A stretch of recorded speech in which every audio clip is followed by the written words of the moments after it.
Okay, so we are in chapter 18, the beginning of chapter 18. So, if you remember, the story of the movie thus far is that we had all of the stuff in Athens, all of the shenanigans in the Areopagus, and then the great kind of oration of Paul and the great debates of Paul and the philosophers and back and forth, and he has them kind of nodding along, starting at the Tower of Babel, working them all the way through, and then he gets to the resurrection, and they're like, like what? But some of them are still go along and still, and we had the call of Dionysius the Areopagite and Damaris. And then we spent a little time talking about Dionysius, just so getting a sense of the importance of these people that Paul is calling. It's not just that he established this church, but he's these folks that are truly the early fathers of the church are many, and mothers of the church are many of them are being called through Paul's ministry. So we got a taste of that in looking at the description of Dionysius. So, and now Paul is leaving Athens. So,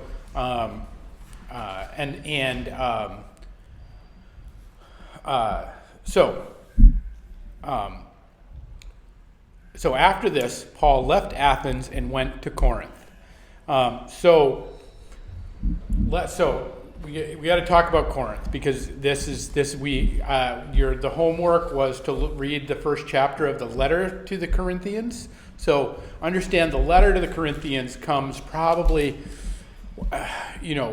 maybe 3 years. It's a guess, but three, that's Ephesus. That's in Romans. Those are later letters. But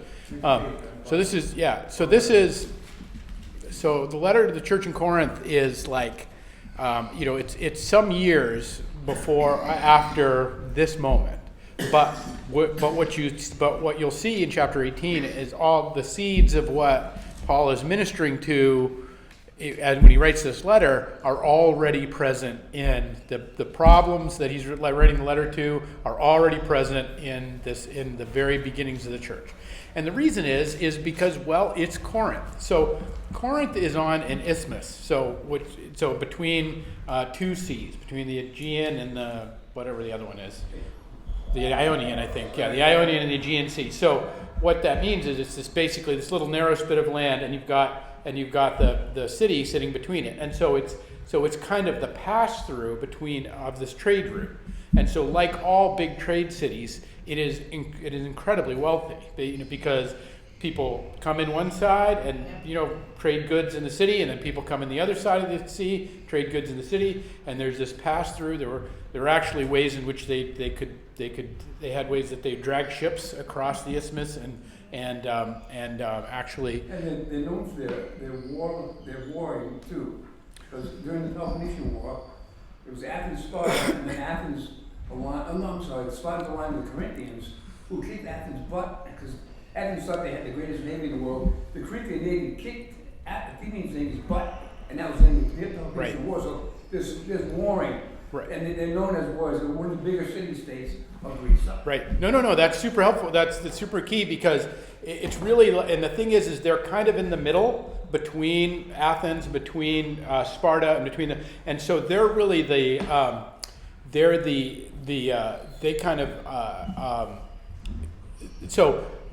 so when they get together, they're actually, when they talk about the Greece as a whole, they actually are called the Corinthian League, because it's actually Corinth is kind of the center of the thing. And it's kind of what you're saying is, whichever way Corinth goes, with the Athenians, the Spartans lose. If they go to the Spartans, so they're kind of the decision makers. So they're an incredibly powerful place. I was just about to say, that's such an important strip of land, like that one. Right, and it's on the trade route between Asia and Europe. It's super key. It's at the bottom of the Peloponnese too. When you think of Greece, it's like a triangle. It's on the bottom, left-hand side. So you've got, I know, I got to get my maps out. So, but the thing is when when you put a lot of people, a lot of traveling people, you put a lot of money and a lot of affluence all in one place, what happens? What do people do? With the greed, the money, the power, the greed. They sin. They party, exactly. Okay. And this is, I read this in one critique, and I just loved it. He says, you know the phrase "party like a rock star"? Well, there was actually a phrase in the ancient Greek world, like "party like a Corinthian." Like there was actually, like, if you were going to say that in Greece, you were going to say "party like a Corinthian," because the Corinthians were so known for throwing them back, for debauchery, for Think about that. If you are like philosophers, the Spartans done nothing for war, and it's like The Corinthians are, we're not here for a long time, but we're here for a good time. Yeah, that's the Corinthians motto, exactly. Where the Athenians are, look at the big brain on Brad, and the Spartans are, they're, It's all fighting. they're all, yeah. Well, they really are just a group of Clint Eastwoods. I mean, so the Spartans, they're called in Greek they're called the Lacedaemonians, and so and where it's where we get the word laconic from. And so if you were gonna describe Clint Eastwood, like, he is the single most laconic actor in Hollywood, and so it's like literally there are just a bunch of Clint Eastwoods, like, make my day, that kind of stuff, like that's the Spartans. And then you have, like, the Athenians, who are just, the big philosophy, big thinking, big thoughts, all of this sort of stuff, very classic, soft hands, don't do a lot of, not a lot of laborers there. And so in the middle you've got these Corinthians that are parties. But there was no drugs back then, right? So they just drank. And Oh, there's plenty of drugs. Drugs? Oh, plenty of drugs. Oh, yes. Oh, all kinds of drugs. Yes. Largely hallucinogens, like psilocybin. Oh, well, psilocybin mushrooms. Yeah. So psilocybin mushrooms. They've got The oracles. the oracles. Yeah. I mean, they've got poppies. They've got poppies that they grow poppies and harvest poppies. Heroin. Oh. You've heard of that? I'm Yeah. very drug. So poppies come from heroin. Like they've got all kinds of stuff, like they can, so anyway, and then also put on top of that, it is this huge cult of Demeter. So Demeter is the kind of the huntress goddess. So you've got this kind of so you've got this huge, and the archaeologists have excavated the temple of Demeter, and it's just full of animal bones. So it was basically like one giant feast hall all the time. It was like Oktoberfest, 24/7. It's just like the number of, like, pig bones and just all these other, All that gluttony, not only that, but what we have to remember is that every sacrifices are always a meal. So if you're going to make a sacrifice to the gods, you're going to have a meal with the gods. So that's what you're doing. You're having a meal with the gods. So you're having this. So all the sacrifices to Demeter, like, they're, and the difference was for the pagans. The pagans and the Hebrews had it opposite. The pagans would give kind of the worst cuts to the god. Like, they'd give the bones and the sinew and all the stuff you couldn't really eat, and then they'd eat all the good stuff and the fatty parts and all that sort of stuff. For the Hebrews, they were the other way around. The Hebrews, like, they talk about the fat on the altar being the smoke that goes to heaven. Is, that God's favorite smell is barbecue. Like, I used to make the joke. In my last church, we'd have an Easter breakfast. So we'd have sunrise service. While the sunrise service was going on, the men would make breakfast, and they would make, and it was basically with a bacon with a side of whatever they could find. Like, it was just trays and trays of bacon. And so you'd walk into the church after sunrise service, and sunrise service in Maine is super cold. we'd have a fire going, but still it'd be cold. And you come in, and the entire church, no matter where you went, just smelled like bacon. And I'm like, and my joke was always, Easter is the one day that the church smells like heaven. But it's only a little bit of a joke because of the fact that for the ancient Hebrews, that would have actually been the case. They would have been offering the fatty, smoky pieces to God, it would have smelt like barbecue. And part of that would go to the priest, part of that would go, but those were the parts that would get offered, and then the crowd would eat kind of the lesser cuts of the animal. What's that? It wouldn't be big. It would not be pig. No, exactly. But it'd be The whole point of sacrifice is to give your best animals and your first fruits. for the Hebrews, yeah. But for the pagans had it the other way around. Pagans were always looking for an angle because remember, it's important to think about because it goes to the foundational difference between pagan worship and the Hebrew worship, which would become Christianity. God. You give the best things to God, but God's trying to give the best things to you. Right. Where for the pagans, it's always a quid pro quo, and you're always going to lose. Like there's always this angle that you're trying to get something out of the gods, and the gods are extracting something from you. And so all the Greek myths are like cheating the gods, right? And like they're either cheating the gods and then the gods being really rapey. Like those are the big themes, and I mean, there's no other way to say it. Like those are the two big themes in Greek mythology. Is okay, Prometheus goes and steals fire from the gods. You got to trick the gods in order to get information from them. You have to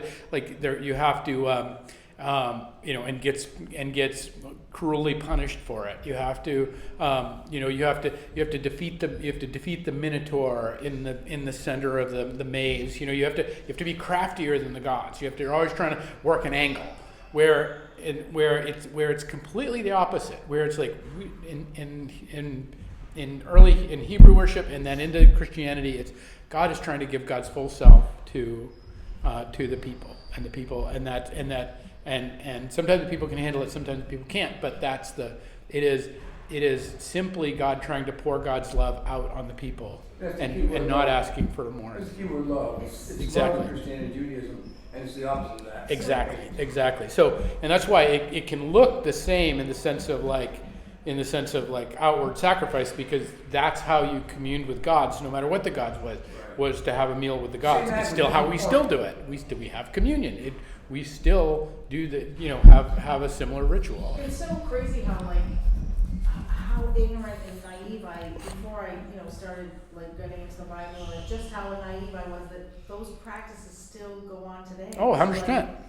I was so naive to all of that. 100%. Witchcraft and pagan gods and all of that. Yeah. I actually thought those were all made up stories. Yeah. Yep. Like Zeus and all of that was Right. made up. Right, and there are people who will tell you that was just it was true. There's certainly a stream even within modern Christianity that will tell you it's just those were just ways for people to make sense out of the thunder in the sky, and they didn't know, and they didn't. Right, there are people who will tell that story. I'm not one of those people. I really believe that those are demons. They were demons. They were demons doing demon things, and they were seducing people, and they were using them for their own ends, and they were trying to extract. And the arrival of Jesus is what puts them on their heels and starts rolling them back. It has been rolling them back ever since the resurrection. And I think when you open your eyes to that, you really realize that there is a spiritual warfare that is going on. It is so bad. It's a warfare. It absolutely is. Yeah, and we're like pawns in it. Yeah. And it's Well, I think we are. The church would say we are generals. Yeah. Oh. Yeah, we are. We are generals who command legions of angels if we but ask for them. Yeah. Like that we are powerful beyond measure. We just don't often we don't know to step into that power. Yeah, we're supposed to study and put on the armor of God. Right. The whole Ephesians piece of what that and what that the kind of the implications of what that means is that It's interesting. We've been, yeah, and I think maybe because Halloween's coming or whatever, but there's just the stuff we've been watching lately has all kind of I had understand it. I had. hate the month of October. I hate it. Yeah. I hate Halloween. I have keep for trying. years. I'm determined. I'm determined to take it back, but I get it. I do get it. I get it, and I get that it's. Commercials, Right. I know. Mute inside. No, I know. Halloween, I think Charlie Brown. Yeah. Oh, Right. yeah, There you go. I think Exactly. Charlie Brown- There's Yeah. not that many Charlie Browns around nowadays. That's the Great When Pumpkin we were Show. younger, every movie in the theater right now, because it's cheap to make, is either a horror movie. Yes. Right. Right. Yeah. And, Yeah. What did you say something about But it- Halloween? We Yeah. didn't see Halloween, what did you say again? So I mean, so Halloween was originally a Christian festival. It was a Christian festival set up to mock the monsters. That's why we dress up as monsters, is because we're making fun of them. Oh, I never knew that either. Apologize. Yeah. Like, I mean, it goes all the way back. It goes way back. It's not that we're like, letting the darkness have its day. No, we are saying like, oh, look at me, I'm a vampire. Like, we are making fun of these because in Christ they no longer have power over us. It's not to say they're not real. It's not to say they're not even, they haven't even done some damage. But it's to say it's to go right into the heart of darkness and to say, ha ha ha ha, you don't have any authority here.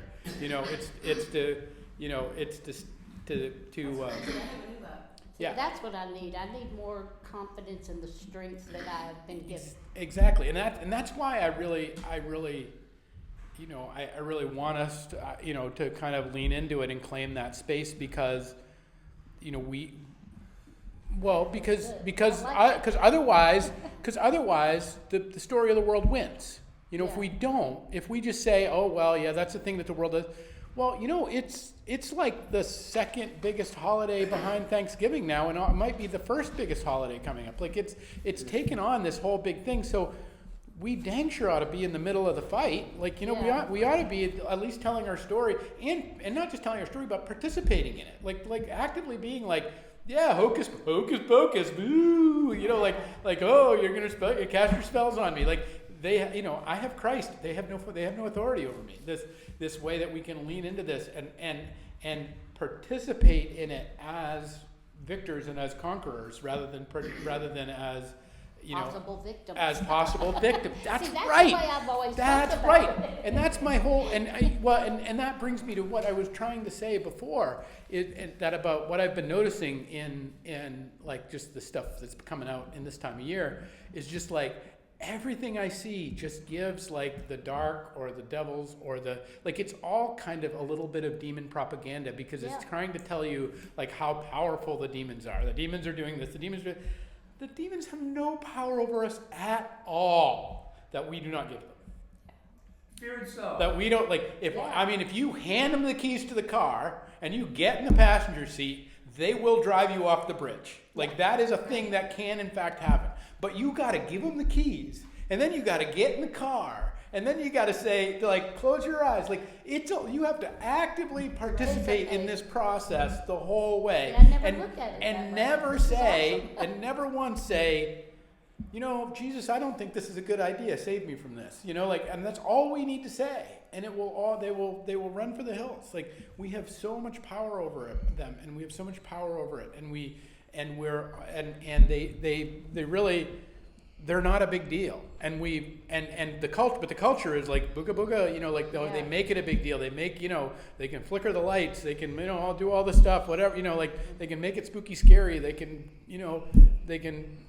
hurl pea soup vomit, whatever, like we have all these, the modern stories around this stuff that is in fact like, the opposite really of what the holiday was originally founded as, and what I really believe our participation in it needs to be, because I feel like we have to fight it. Like we can't just I'm so sick of I really don't like the Christianity that just says we're going to be in our fortress and we're just going to be the devil world is out there and the unclean world is out there and we are the clean and chosen ones and we'll no, we're in the world, we're called to be a part of the world. We shouldn't be of the world, but we got to be in it. And so yeah, we got to participate in Halloween, but we have to participate in Halloween as Christians. You know, it's like we were talking about at the very beginning of Acts. We were saying, you know, the questions that we see, the changing question is, how do we be a Christian in a world that's persecuting them, which is early on. But then there's this question of how do we be a Christian in this world in which now we're participating? Like Aquila and Priscilla that we're going to see tonight. Like, how do I be a Christian in the middle of this world, this pagan world, and how do I participate in it? Well, I'm a tent maker. I make tents. I participate in the world. They're not living on a mountaintop. They're not running from the world. They are, and we'll talk a little bit more about that and get there. Examples of faith and love. What's that? Us. Yeah. To be exemplars of faith. Yes, exactly. Like, yeah, right. I have to ask you. And exemplars doesn't mean perfect. It just means it means living out a life of faith and love, which will sometimes mean making mistakes, which will sometimes mean, sometimes we can use that word exemplar and we're like, we have to be, like we have to be perfect. No, we just have to be like, this is what it looks like. And sometimes it's messy. Sometimes it's not pretty. Sometimes we don't get it right, or we need to forgive. We need to do, we need to repent. We need to do all those things. We need to give ourselves grace. Yes, exactly. And because if we can't give ourselves grace, we can't. No. I want to hear it. Because if we can't give ourselves grace, we can't show the world what it is for the world to receive grace. Like, we need to do that. So what were you saying? Yeah, it's like forgiveness, grace is a given. Yes. For us. Yes, exactly. We know we're imperfect. We do our best to be the best examples that we can be. Exactly. Yes, that's right. Everyone strays. Right. Yeah. Right. I have to ask as an Englishman too about the Druidical reference, the Druidical influence maybe on Halloween as an Englishman. Sure. Yeah. Druids. Yeah, the mummers and all that sort of stuff. And Yeah. I don't want to make a big long discussion about it, but Yeah. I think that's all going to be a part of it too for we who are descendants of England. Right. Yeah. Yeah. The Christianity of this country. Yeah. Right. The Well, yeah. parts of the Reformation. And I mean, really, you're talking about the Celts, and Yeah, so yeah. But I mean, what we have to remember is the Celtic world went from Iceland to Turkey. Yeah. That everything north of the Alps, from Iceland to Turkey, prior to the arrival of Christianity, was Celtic. Now, it all had its own little flavor, but it was all the same. It was essentially the same. So we think about the Celtic. You say Celtic, and you hear like bagpipes and Irishmen, right? River like, dance. River dance, exactly. Like that's what we think of. Exactly. But actually, it extent like the Celtic world prior to the arrival of the Christianity was from Turkey to Iceland. It was huge. Very much Like it was a including huge. the Gauls, which is French, but the Germans. I think the Germans were different. The Angles and the Saxons were different than the Celts. But they were and they weren't. Yeah, I mean. We go up too far. Yeah. I mean, but the thing is they were inherently, they were all Celtic in the sense that they all had really similar. They may have had different gods and different names for their gods, but they had really similar rituals and really similar ways in which they interacted with them. They all did blood sacrifice. They all had. What's that fancy? They all were animistic in that regard. Like they all looked at the world through the same lens. Now they might have different names and they might have different, but they had. I think the influence of Rome had something to do with that too. Because the English and the French Celts were far removed from Rome, but the Germans had a water back. Sure. They fought the Romans all the time. Sure. And that probably influenced the Absolutely. Germans, more and more than would the more northwestern Celts. Yep. Sorry. Yep. I didn't mean to go off on a For tangent. sure. No, it's Hey, all. sorry about that. It's Interesting anyway, yeah. It's all a good time. Yeah. Okay, so this is the Corinth that Paul is going into, and we kind of have to know that, and so well, we'll save the 1 Corinthians. We'll get into this for a while, so we'll get maybe more than one verse tonight. I'm sorry about that. And there he found a Jew named Aquila from Pontus who had recently come from Italy with his wife Priscilla. So we meet Aquila and Priscilla, who are just two rock stars of Christianity that What are verse you in? that are. So they what's that? Okay, First verse. okay. I didn't know what verse Yeah. you were in. Okay. Sorry. Yeah. Second verse. So he meets Aquila, who's from Pontus and recently came from Italy with his wife Priscilla, because Claudius had ordered all the Jews to leave Rome. Now this happens a number of times. We've talked about this a little bit before, that the Jews and then later on the Christians will end up being scapegoats because the agreement that the Romans had with the gods was, we'll do all the rituals and you do the stuff we need you to do. You'll give us victory in battle. You'll give us rain when we need it for the crops. You'll give us storms. You won't give us storms that destroy stuff. Like you'll take care of the things we can't take care of if we do the rituals right and we supply you with the goods. And so the question is, when for instance we're not victorious in battle, we start looking around to say, well, whose fault was that? And it's probably not the gods' fault, because you can't really go around blaming gods, because that just gets you in trouble. That just makes the gods mad. So what do? You say, okay, who didn't do the ritual? Oh, the Jews, they didn't do the rituals. And so the Jews so they end up getting, this happens a bunch of times, they end up getting thrown out of Rome. And they're also really, they're really a pain in the butt. They're always revolting, they're always making trouble. So they're easy targets, and then the Christians later on will become that. But so they've been, so Aquila and Priscilla have been thrown out of Rome, and they've come to Corinth. So clearly they're like, they're Jews, why don't they go to Jerusalem? Well, because they're still Romans. They still need to be in a cosmopolitan place. And why do they need to be in a cosmopolitan place? Because Paul went to see them, and because he was one of their same trade, he stayed with them and they worked together. By trade, they were tent makers. Okay, so tent making in the ancient world, it's a big industry. Who do you think is the number one consumer of tents? Armies. Exactly. They are part of the military-industrial complex. They are the equivalent of working for General Dynamics or Electric Boat or any of those.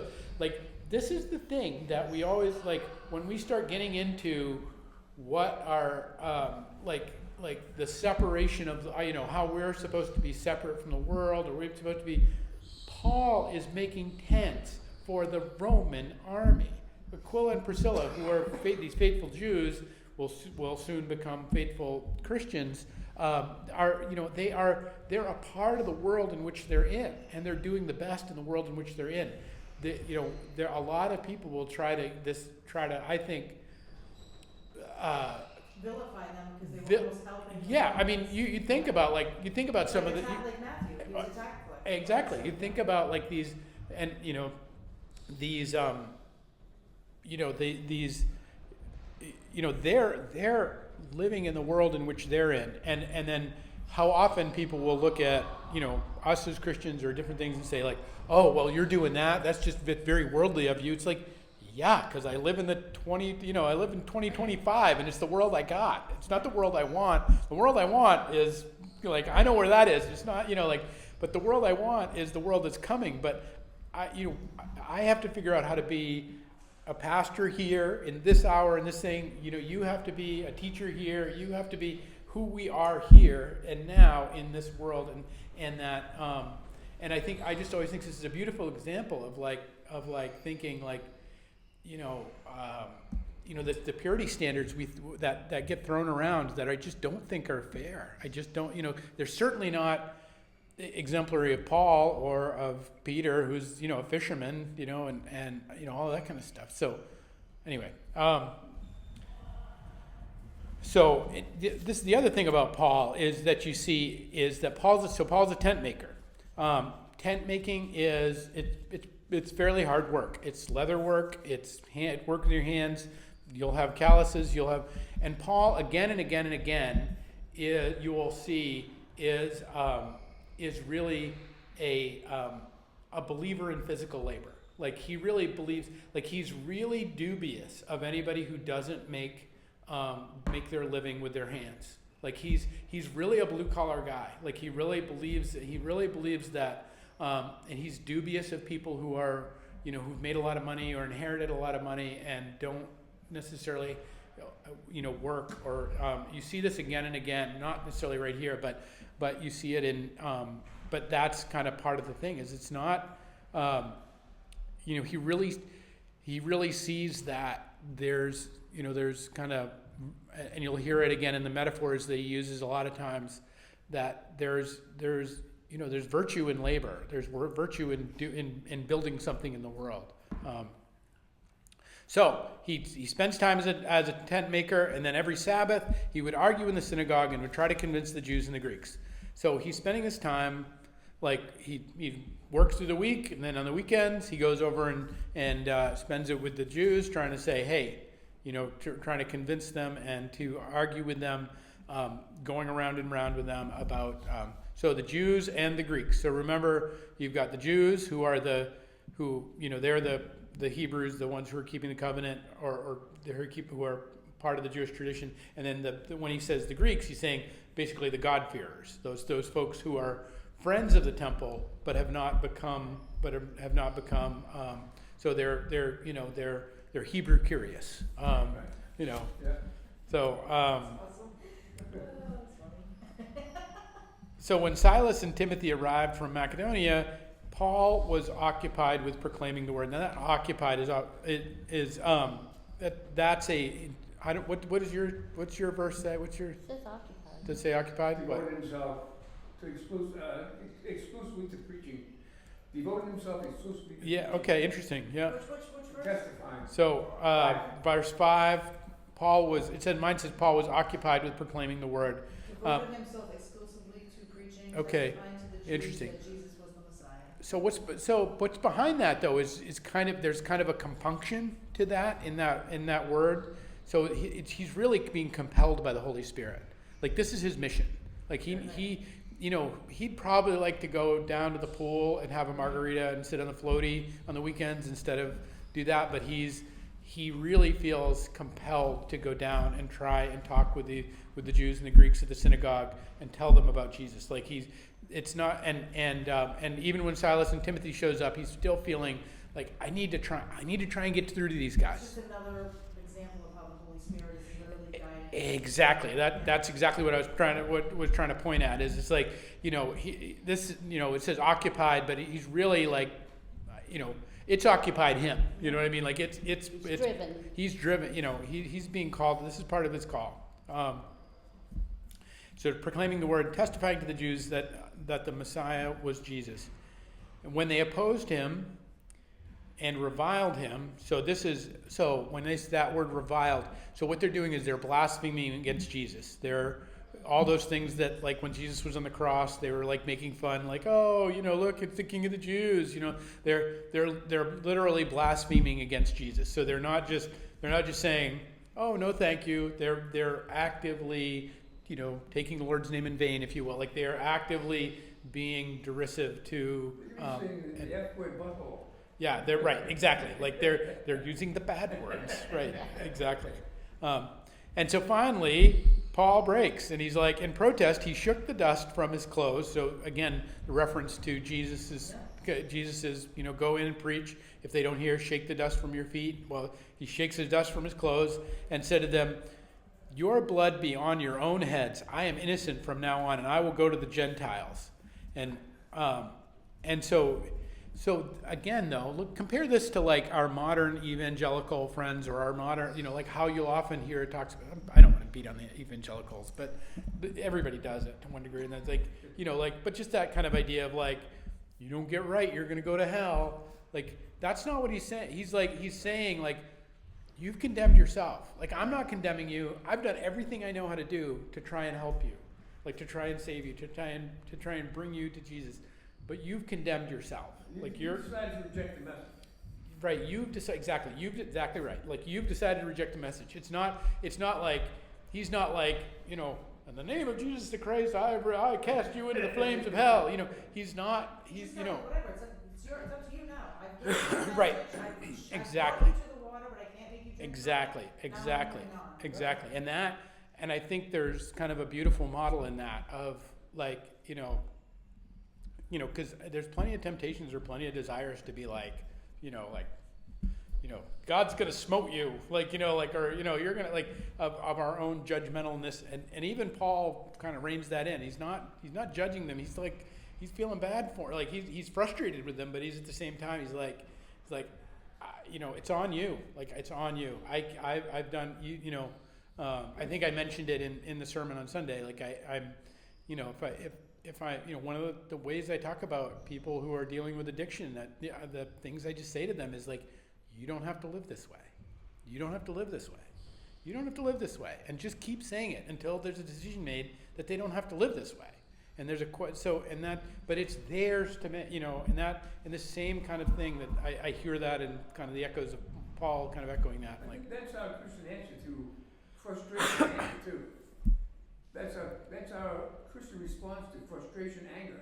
Otherwise, we could fall to the place of anger and give it back to them in the same way. Right. And that's not the way it goes. That's right. Exactly. And so it's on your own head. So your blood be on your own heads. I am innocent from now, and I will go to the Gentiles. And then he left the synagogue and went to the house of the man called Justus, or Titius Justus, a worshiper of God. So again, this means he's a Greek this is a Hebrew curious. Like this is a Greek who has been who's a friend of the temple, but he's not a Jew. It would say if it was an actual member of the temple who was Jewish, who would say who was a Jew. Like he's saying this. So when he says I'm going to go to the Greeks, he's saying he goes to this guy Justus who is exactly that. He's not a member of the temple. He lives next door to the temple. He's friendly to the temple, but he's not. He's a Gentile. Exactly. Right. Anyone who is not a Jew is a Gentile. Exactly. Right. Yeah. And also, my Bible says worshiper of God. Right. So maybe this guy's converted. No. So when it means worshiper of God, it means he'll go to the he'll go to the temple and worship, but he's not a Jew. Okay. All right. So he'll go he'll basically they kind of sit in the back and they'll listen to the lessons and they'll kind of but they might give money to the temple to help out with things, but they haven't joined the Jewish faith. So his house was next door to the synagogue. Crispus, the official of the synagogue, became a believer of the Lord, and together with all of his household, and many of the Corinthians who heard Paul became believers and were baptized. So he goes to Justus, he goes to Crispus, the kind of the head of the synagogue, and he basically ends up taking the folks that will go from the synagogue, one of them being the head guy in the synagogue, and then a number of the Gentiles in the area, or Gentiles that are friends, and basically separates himself from creates the church and separates himself from the synagogue. And so now, if we think about his journey so far, when that happens, when he kind of breaks with the synagogue, what has happened in the past? They attack. What's that? They They attack him. That's right. He's run off. Paul gets beat up. Paul takes a thumping usually, or he has to leave town in a basket, like something. He's got to get out of town fast. And so so this pattern is starting to reveal itself again. And so then, so all of a sudden though, one night the Lord said to Paul in a vision, "Okay, here we go again. Like, who's really in charge of this thing? Is it Paul? No, it's the Holy Spirit. Like the Holy Spirit gives him this vision that says, 'Do not be afraid, but speak and do not be silent, for I am with you, and no one will lay a hand on you or harm you. For there are many in this city who are my people.' And he stayed there 1 year and 6 months, teaching the word of God among them." So he's there 1.5 years. So understand, he's there 1.5 years, and then there's still when the next verse 12 picks up, basically 1.5 years later. So this break between verse 11 and verse 12 is 1.5 years break. So, and it's still not yet to the point where the letter to the Corinthians is written that we read the first chapter of. So just to give you context to this. So now, like what's the SpongeBob SquarePants, like some moments later, like there's there's this well, a year and a half goes by of Paul's ministry in that is gone against every instinct. Like every instinct says flee, like right, every instinct. But again, Paul is being faithful to the call, faithful to the vision, and is saying, okay, you want me to stay, I'll stay. It hasn't worked out well everywhere I stay, but I'll stay. But when Gallio was proconsul of Achaia, the Jews made a united attack on Paul and brought him before the tribunal. So wait a minute, maybe there is going to be trouble. So a year and a half later, the Jews have finally kind of had it with this Paul guy, because he keeps not only is the church growing and growing a lot, but and some coming from the synagogue, but largely coming from the Gentiles that are gathering in the church. But Crispus, the head of the synagogue, Justus, who's kind of a big deal. We know his name, so he's kind of a big deal in town. So now the Jews have finally had it, and they said, this man is persuading people to worship God in ways that they are contrary to the law. So whose law does the proconsul think he's talking about? The Jews. No, he thinks it's under the Roman law, but then he finds out, I don't want to deal with this. Exactly. Because So you're they say he's worshiping contrary to the law. Right. The Jews are trying to pull a slicky boy, Yeah. because they're trying to say, Same story as the Pharisees. right, they're pulling a Pharisee. They're trying to say it's contrary to the law. Well, it's our law, not Roman law, but they're trying to dress it up like, so these Christians aren't going to, they're not going to pay taxes, they're not going to serve in the military, they're not going to do the things they're bound to do as citizens, they're being seditious against Roman law. None of that really is true so much at this point. Now there'll be parts where that gets rebellious because things get problematic, but that's not really what's happening. What they're saying is they're working against our law, because we don't like the fact that these Gentiles get to come in and be full participants. We don't like that women get to come in and be full participants. We don't like that slaves get to come in and be full participants in the church. And because we don't like that, it's contrary to the law. And so, and Paul, it's like he's as Paul always is. He's loaded for bear. He's ready to go. But Gallio, the proconsul, said to the Jews, if it were a matter of crime or serious villainy, I would be justified accepting the complaint, but of you. But your own law, but if it's your own law, see to yourselves. I do not want to be a judge of these matters. Leave me out of it. I don't care what your silly little Hebrew problems over there are. Like I've got an empire to run. I've got a big town to run. I don't want to listen to this nonsense. And he dismissed them from the tribunal, and all of them, and then all of them, the Romans, or all of the Greeks. Sorry, the Romans. I'm getting my Romans and Greeks. So all of the Greeks then get Sosthenes, who is at this point the head of the temple. So why isn't Crispus head of the temple anymore? Because He's now a believer in Christ. Right. It's telling us there's been a big because it was Crispus and his whole household went, and it's like this was a big deal. This was a big break. Like this, they're not. This isn't. They're not exchanging Christmas cards anymore. They're off the list. So. And so they had to get a new head of the synagogue, which is Sosthenes, and so they beat him in front of the tribunal. But Gallio paid no attention to any of these things. So, question. So where it says Galileo showed no concern whatsoever, why is that relevant? Because he could have punished them. He Yeah. could have punished them just like Pontius Pilate killed Jesus. Right, but I They know wanted that. Gallio to Right, but punish I the understand Jews. that part, but does Galileo ever become a Christian, or like why No, is that? it's not about that at all. It's because Yeah. Gallio is the Roman leader. Right, so I understand that part of it, Yeah. yeah, it's okay, Yeah. I understand that part of it, but they make a mention to say he didn't care, well, obviously he didn't care because he said, go off on your way, so I'm just curious why. So it's a way, it's speaking to how much influence the Christians now have in Corinth, because the Greeks could have just, I mean, the Roman answer to these sorts of things is just kill them all. Like Right. that's usually what they do. So there's this. So it's really speaking to the fact that they're essentially getting justice.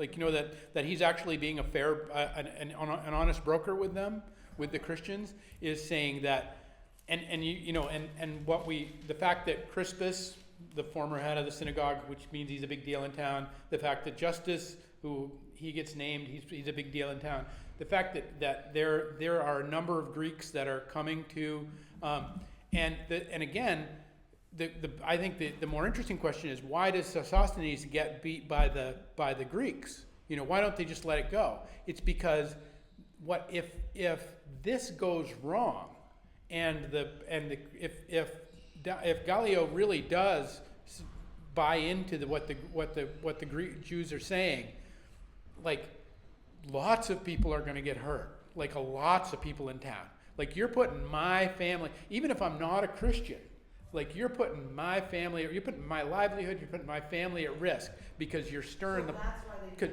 because you're stirring the pot, right? Like, you're trying to make trouble with the proconsul where there isn't trouble.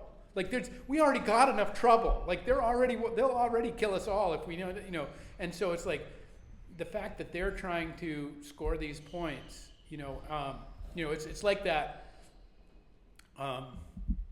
Well, it's like in the army, it's like the corporate punishment thing in the army. Like, somebody doesn't make their bunk the right way, and everybody in the platoon does push-ups. Well, that's the thing. Is they're like, they're pointing across the room saying, Jones didn't make his bunk right, and and everybody looking at him going like, what are you talking? Shut up! Like, we don't want to get the drill sergeant's attention. Like, we don't want that kind of attention. And so that's why the Greeks are like, no, you don't get to, like. So the big deal is that Galileo could have done something, and he just didn't, and that's why they make mention of it. Exactly. This is too And much, this is and that not there's, gonna make him good. yeah, and that they're really like they're a force in Corinth at this point. If you really Paul think. built a church that was so powerful now that they couldn't beat him.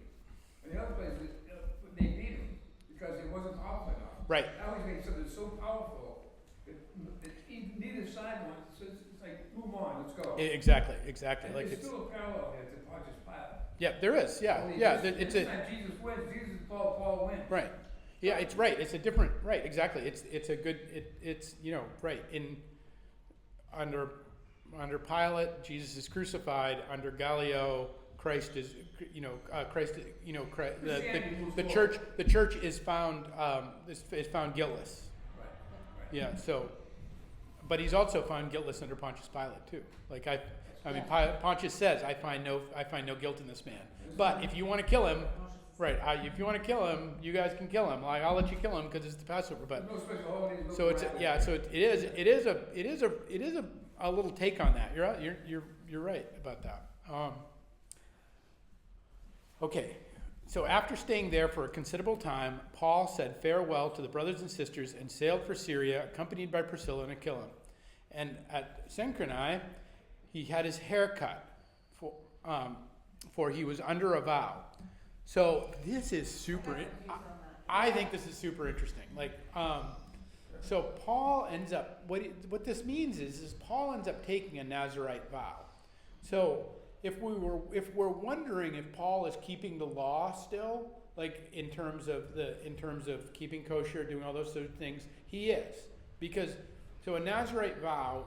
So when you're Nazirites are the priestly class of the of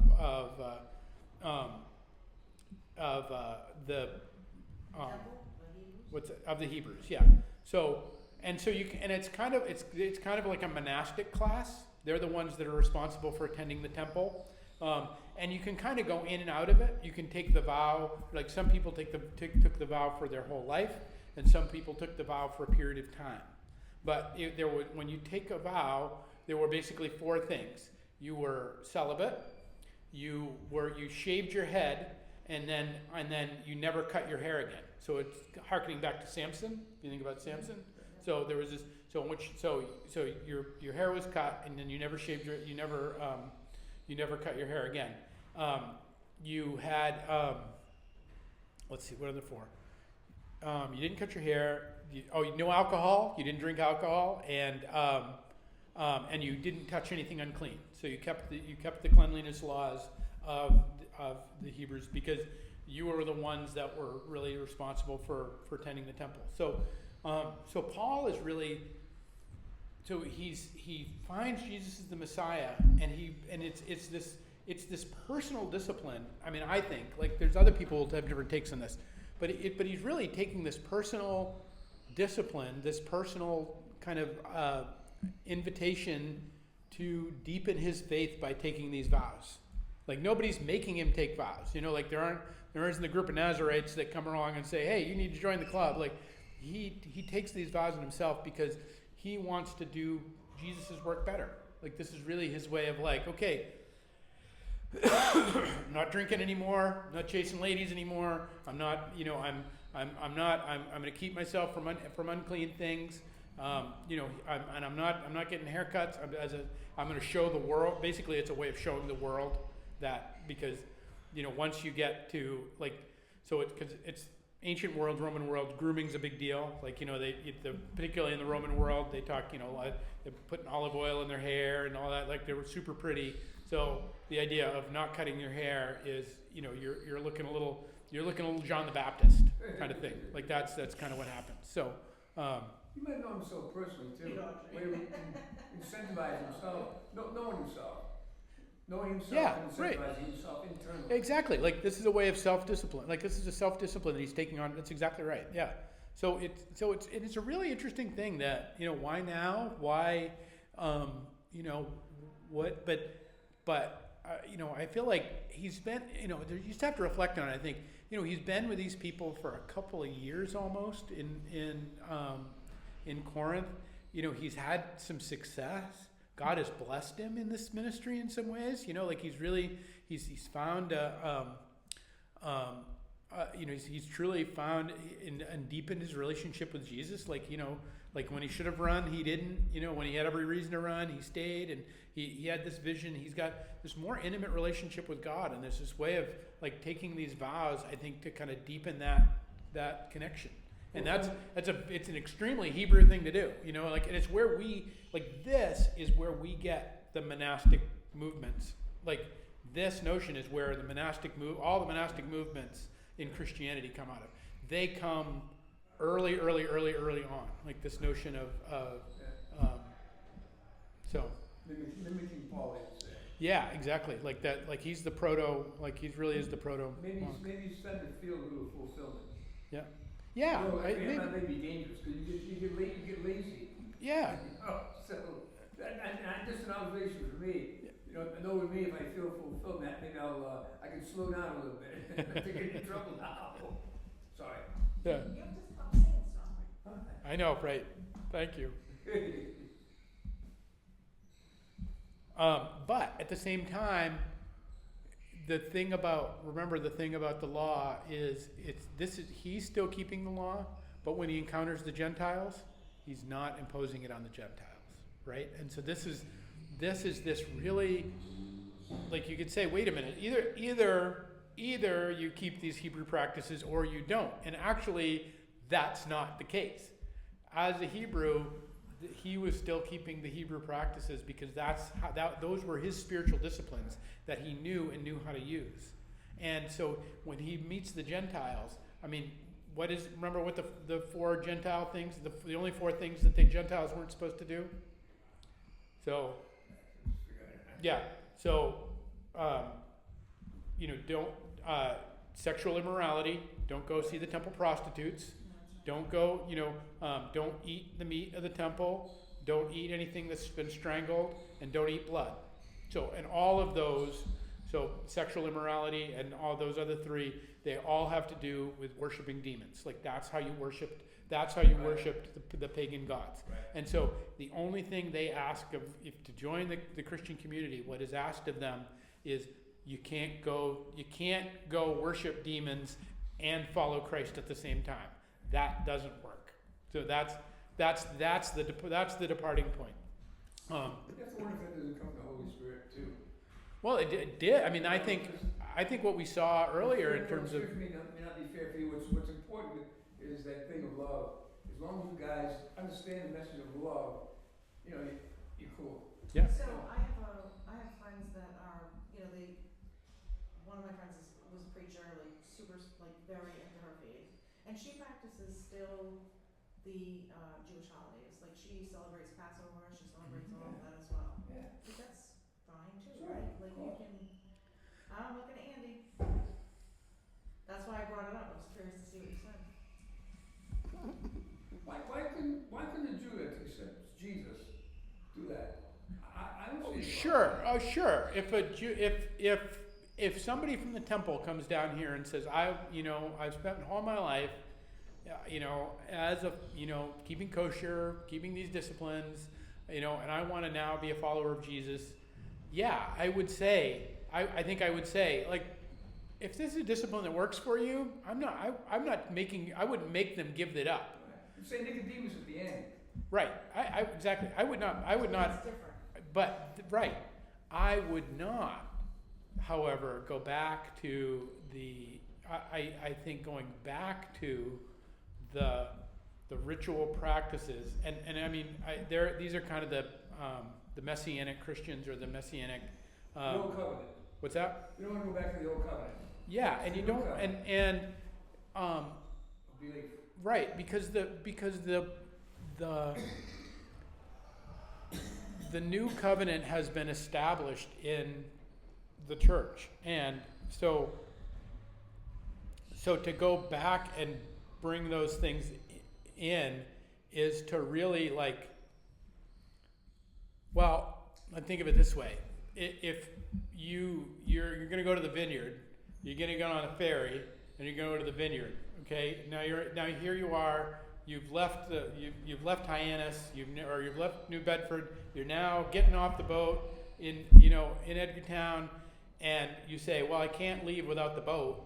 Like I have to drag this ferry behind me in order to go onto the island." It's like no. The function of the ferry was to get you from New Bedford to Martha's Vineyard. The function of the rituals, the Passover, all those things, was to get you to the Messiah. And now that you're in this land of the Messiah, it's your job to get off the boat and go live in the promised land. To go live in the promised land of Martha's Vineyard.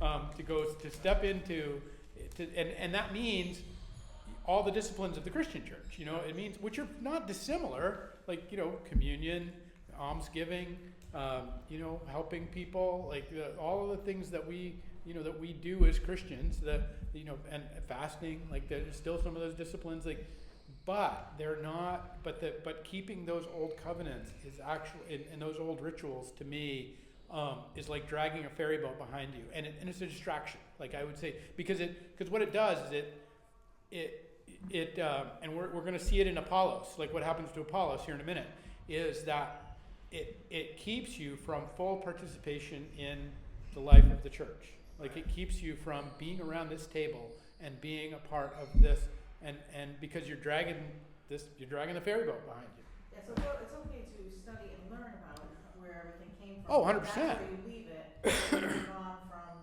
Right. the New Testament. And Because one we're- thing yeah. I think of reverting.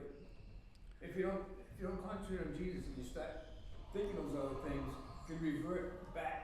So you're Yeah. being regressive, not a progressive. You're not being a progressive, you're being a regressive. Well, yeah, and it's the accent, and it's the the accent on the wrong syllable. You know what I mean? Like it's really no. It's if that's where you're putting energy, it's not. It's not at that kind of point of. It's the point of the relationship with the relationship with Jesus Christ, which is like that's the primary function relationship. Right. Okay, I'm sorry, I didn't mean to go off topic. No. It's a great question because I run into it all the time. Like it's not that rare, and I find it particularly like if you were a Jewish person and you converted to Christianity, that's one thing. But to take up those practices is, to me, it's like a super distraction. Like, I don't know how you keep it, you know what I mean? Like, I don't know. Like, it doesn't, Yeah, yeah, so, yeah, I was just curious. yeah, Thank you. no, that's, I don't think I'm that's why we're here. Like, you know, like, yeah, it's awesome. I know, I'm waiting in a second. Say you're sorry now. I'm sorry. I'm sorry. You're gonna be So, sorry you parked so close to my. Wherever, everybody's sorry tonight, okay. Let me do first. You better leave first. So, when they, I have no idea what time it is, so when, It is 7:06. okay, so let's, all right, let's finish, we'll get to 21 and then, because we just, a couple of things, and we'll stop at 22 when he lands in Caesarea. So, when they reached Ephesus, he left them there, but he himself went into the synagogue and had a discussion with the Jews. So he still got this pattern going of like, I'm going to go see the Jews. And so he has a discussion with the Jews just to see where things are in Ephesus. And when they asked him to stay longer, he declined. But on taking leave of them, he said, I will return to you if God wills. And then he set sail from Ephesus. So this is a little foreshadowing. He will establish the church. He will come back and establish the church in Ephesus. And so he goes and has a conversation with them, and it's, and think about like the spiritual maturity here in the sense of like, hey, these guys want me to stay. Like, hey, I can stay. Like, Ephesus. Oh, by the way, super rich, lots of money. It's like, and the synagogue, like that's the steak and lobster crowd. So it's like you've got like this is like Newport Yacht Club saying like, hey, we'd love it if you stayed. Like who doesn't want to stay at that? Like okay, like well, all right, I will have another lobster tail. Thank you very much. Like I mean it's It's my favorite food. yeah, right. So you know what I mean. So there's this way, but he's like nope, I got somewhere to be, and so he said, but I will return if God wills, and set sail, and he will go back to Ephesus, and he will establish the church there and all that. Like But- the Holy Spirit is traveling. But right, again, this whole obedience to the Holy Spirit and the Holy Spirit working itself out with them. Okay, Do you need a ride home? No, I'll drink. so Thank you. great. Very well. All right, so we'll I pick need it to up. be here just in case I need I need to say this out loud. We'll pick it up at verse 22. That means one of us will remember. I We wrote pick it it in my homework. Okay. All right. Good. Right down. So this is a really good time. Audrey will have it. So if you didn't do the homework last week, do the homework now because we're now just the next part that we're going to read about Apollos is one of the things I wanted to get to. So the homework is the first chapter of the First Corinthians, of the first letter to the church in Corinth. And that will give us some context to talk about Paul's letters because we're starting to get about the same timeline. So all right, thanks everybody. That was awesome.